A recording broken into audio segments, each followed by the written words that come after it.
So హృదయ విదారకం కూడా ఏడుస్తున్న పరిస్థితి ఉంది. ఆమె కూడా తడుకోలేకపోతుంది. కొడుకు ఈరోజు లేడంటే ఆమె ఆమె పరిస్థితి కూడా మనం మాట్లాడించేందుకు కాదు, కానీ ఎంతో ఆమె దుఃఖంతో ఉన్న పరిస్థితి ఉంది. ఆమె తట్టుకోలేకపోతుంది. బాధ మురళి మా దగ్గర లేడు అన్న దాన్ని తట్టుకోలేకపోతుంది. ఆమె నిన్న సాయంత్రం కూడా వీడియో కాల్లో మాట్లాడిన కొడుకు ఇప్పుడు లేడనే తాటికి తట్టుకోలేకపోతున్న పరిస్థితి ఉంది. బంధువులు కూడా ఆమెను ఓదార్చడం ఎవరి వల్ల కాలేదు ఆమె ఓదార్చడం కూడా. ఆమె దుఃఖంకి ఎంత దిశ కూడా తక్కువే. దేశం కోసం ప్రారంభించడం ఎంతో మాకు బాగున్నప్పటికీ ఇలా మా మధ్య లేకపోవడం మురళి అనేది చాలా మాకు బాధగా ఉంది అంటూ చెప్తున్న పరిస్థితి ఉంది. అమ్మా, మీ కుమారుడు ఈరోజు దేశం కోసం మరణించడం మీకు ఎలా అనిపిస్తుందమ్మా? ఏం చేస్తున్నాయినా నా కొడుకే వెళ్ళిపోయా, దేశం కోసడానికే వెళ్ళిపోయా. మాకు చూసేవాళ్ళు ఎవరు ఉండేదే ఒక్కడికి వెళ్ళిపోయా. స్వామి మీరే న్యాయం చేయండి స్వామి. మీతో మా వీడియో కామన్నప్పుడు ఏం చెప్పాడమ్మా? బాగా హ్యాపీగా ఉన్నాడా?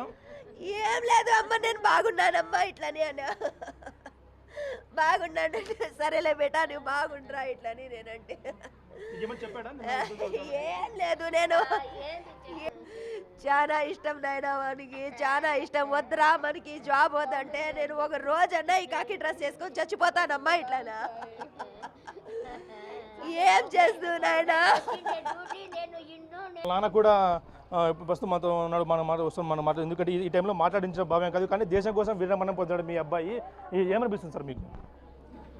సార్ అతను డ్యూటీలో పోయినప్పుడే, అతని ఆర్మీ సెంటర్లో పోయినప్పుడే అతను ఎందుకు దేశం గురించే పోరాడాలి, నేను దేశం సైనికుడే కావాలని ఆ ఉద్దేశంతో ఆ ఉత్సాహంతోనే పోయినాడు సార్. ఆ దేశం గురించి నా కొడుకు యుద్ధం చేసి ప్రాణం చేసినాడు. మీతో లాస్ట్ ఇప్పుడు మాట్లాడారు సార్ వీడియో కాల్లో? మాతో లాస్ట్ నిన్న 8 గంటలకు మాట్లాడారు సార్. మమ్మల్తో వీడియో కాల్ చేసిండా, నాతో వాళ్ళ అమ్మతో మాట్లాడినాడు, మా ఇంట్లో వాళ్ళతో అందరితో మాట్లాడినాడు. అదే లాస్ట్ కాల్. నేను చెప్పాడు ఏమన్నా యుద్ధం వస్తుంది భయంగా ఉంది అంటే మన ఫేస్లో చెప్పాడు సార్ ఏమన్నా? ఇది ఇట్లా చెప్పలే. యుద్ధము ఒకవేళ యుద్ధం ముందు నుంచి చేస్తే మేమే చేయలే పరిస్థితి అవుతుంది. అది చేయలే, కంపల్సరీ చేయలే. దానికి మేము చేయకుంటే మమ్మల్ని అటాక్ చేస్తారు వాళ్ళు. యుద్ధం చేయాలా అని అన్నాడు. ఇది దేశం గురించి పోరాటం కాబట్టి దీనికి వెనకాలకూడదు. ఎందుకంటే మేము ఆర్మీ సెంటర్లో మేము ఈ నాసిక్ ట్రైనింగ్ అయినప్పుడు మేము దేశం పైన మేము ప్రమాణం చేసినాం కాబట్టి ఆ విధంగా మేము దేశం గురించి మేము పోరాడాలా కంపల్సరీ అని మమ్మల్తో అంటూ ఉంటాడు. అంటే ఎప్పుడు కూడా మీతో ఎలా ఉండేవాడు సార్? ఎందుకంటే మురళి నాకు దేశం గురించి ఎక్కువ చెప్పేవాడా? దేశం అంటే ప్రేమ ఎక్కువ ఉండేది. దేశం అంటే అతను చాలా ఇష్టం సార్. సైనికుడు ఒక కమాండర్ ఉండాలని దేశం గురించే మాట్లాడుతూ ఉంటాయి అప్పుడప్పుడు. నేను పోయినాను కాబట్టి నా దేశం ఒక సంవత్సరం 6 నెలలు, 1 నెల కనీసం డ్రెస్ తొడిగి డ్రెస్ వేసుకొని, కమాండర్ డ్రెస్ వేసుకొని నేను దేశం గురించే నాకు చనిపోయినా కూడా నాకు పర్వాలే, కానీ నేను వెనక్కి రాను, నా దేశం అంటే నాకు ప్రాణం అంటాను. ఈరోజు దేశం గురించి, మీ కుమారుడు గురించి దేశం మొత్తం మాట్లాడుతూ ఉంది. వీరమరణం పొందాడు, మీకు ఎలా అనిపిస్తుంది ఒక కొడుకుగా, మీకు తండ్రిగా? నా కొడుకు దేశం గురించే పోరాడి ప్రాణం ఇస్తున్నాడు. అతను దేశం గురించి అందరికీ కొడుకు, అందరి సమాజంలో కలిసి కాదు. నాకు బాధాకరం ఏమంటే నాకు ఒంటరిగా ఒకే ఒక కొడుకు, ఇంకా నాకు వెనక ముందు ఎవరు లేరు. నా భార్య నేను ఇద్దరు అనాదిగా నిలిచిపోతుంది. అదే నాకు బాధ సార్. దేశం మొత్తం మీ వెంట ఉంటుంది. ఎవరు మీరు బాధపడే అవసరం లేదు. మీ దేశం ఇండియా 130 కోట్ల జనాభా కూడా మీ వెంట ఉంటుంది. ఎక్కడ బాధపడే అవసరం లేదు. చూస్తున్నాం అయితే దేశం కోసం ప్రారంభించడం మాకు సంతోషంగా ఉన్నప్పటికీ కాకపోతే ఒక్కొక్క కుమారుడు దూరం అవ్వడం చాలా బాధ కలిగిస్తున్నట్టు చెప్తున్న పరిస్థితి ఉంది. వారి ఓదార్చడం కూడా ఎవరి వల్ల కావడం లేదు. వారి దుఃఖాన్ని వస్తున్న దుఃఖాన్ని కూడా ఆపుకుంటున్న పరిస్థితి ఉంది. వారి కళ్ళలో వస్తున్న బాధను కూడా దిగమింగుకొని దేశం కోసం ప్రారంభించడం మాకు ఎంతో సంతోషంగా ఉన్నప్పటికీ ఇలాంటి అవకాశం అందరికీ రాదు. దేశ భక్తుడు అని అనిపించుకోవడం అందరికీ రాదు అంటూ చెప్తున్న పరిస్థితి ఉంది. వీడియో నుంచి ప్రసాద్ బిగ్ టీవీ జిల్లా గోరంట్ల నుంచి. మీ మురళీ నాయక్ మీ మామ ఏదైతే ఉన్నాడో వీరమరణం పొందాడు, ఎలా అనిపిస్తుంది మీకు? మురళీ నాయక్ ఫస్ట్ క్లాస్ నుంచి డిగ్రీ వరకు మా దగ్గరే చదివాడు. మేమే అతనికి చిన్నప్పటి నుంచి చూసుకున్నాము. వాళ్ళ అమ్మ నాన్న కూలీ నాని చేసుకొని ఆ పిల్లోని చదివిచ్చినారు, ఫీజులు కట్టారు.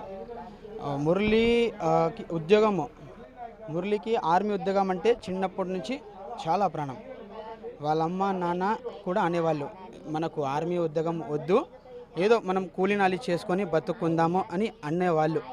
కానీ మురళీ నాయక్ ఒకటే అనేవాడు, ఏమంటే అమ్మ నేను ఒక్క రోజైనా డ్రెస్ వేసుకొని అయినా చనిపోతాను, కానీ ఆర్మీ ఉద్యోగం అయితే నాకు కావాలి. నేను చనిపోయేటప్పుడు నా ఒంటి మీద భారతదేశపు జెండా కప్పాలమ్మా. అంత ప్రేమ దేశం అంటే ఉండేదా? దేశం అంటే చాలా ప్రేమ. వాళ్ళ అమ్మ నాన్న ఎంత వద్దు అనుకున్నా కూడా నాకు ఆర్మీనే కావాలి అనుకునే వ్యక్తి సార్. ఈరోజు నేను మాట్లాడుతున్నది వాళ్ళ మామ, మెయిన్ మామని. చాలా కష్టపడి చదివించాం సార్ ఆ అబ్బాయికి. ఆఖరికి మెడికల్ టెస్ట్ జరుగుతున్నప్పుడు గుంటూరులో మొత్తం ఉద్యోగం వచ్చేంత వరకు మేమే సహకరించాం అతనికి. చిన్నప్పటి నుంచి బాగా చూసుకున్నాం. ఈరోజు దేశం కోసం చనిపోవడం అనేది ఈరోజు మాకు బాధగానే అనిపిస్తుంది. కాకపోతే ఇలాంటి ఒక నాయకుడు చనిపోయినందుకు మొత్తం దేశం అంతా బాధపడుతున్నారు. నేను ఒకటే రిక్వెస్ట్ చేస్తున్నాను మోదీ సార్కి కానీ, అలాగే అమిత్ షా సార్కి కానీ, పాకిస్తాన్ వాళ్ళకి వీళ్ళంత తొందరగా వాళ్ళని అంశం చేస్తే బాగుంటుంది అని నేను అనుకుంటున్నాను. ఎందుకంటే ఈరోజు మా ఇంట్లో ఒక జవాన్ ఇండియన్ ఆర్మీ చనిపోవడం జరిగింది. ఈరోజు ఆ తల్లి కడుపు అనేది ఎంతగా బాధపడుతుంది. ఓకే, మనం ఈరోజు అందరూ సహకరిస్తున్నాము, అందరికి సపోర్ట్ చేస్తున్నాము, మేమున్నాము, అది ఓకే. ఒక తల్లి కడుపు ఎంత విలవిలలాడుతున్నది అనేది అది చెప్పుకోలేని ఒక బాధాకరమైన విషయము. సో మురళీ నాయక్ చనిపోవడం చాలా బాధాకరమైన విషయం. భారతదేశపు కోసం తను పోరాడి చనిపోయాడు. అది మాకు చాలా సంతోషంగా ఉంది. మేము దేశం కోసమే పోరాడతాం, దేశం కోసమే నిలబడతాం. జై హింద్, జై భారత్. లాస్ట్ సార్గా మీతో ఎప్పుడు మాట్లాడారు సార్ మురళీ నాయక్? ఎందుకంటే యుద్ధ పరిస్థితి ఉంది కాబట్టి లాస్ట్ ఇప్పుడు మాట్లాడి మీతో. మురళీ నాయక్ నిన్న మధ్యాహ్నము 2:30 ఆ టైంలో మాకు ఫోన్ చేశాడు. వాళ్ళ అమ్మ, నాన్న, తాత వాళ్ళందరితో మాట్లాడడం జరిగింది. ఏమ్మా బాగున్నారా అంటే బాగున్నాము అని అన్నారు.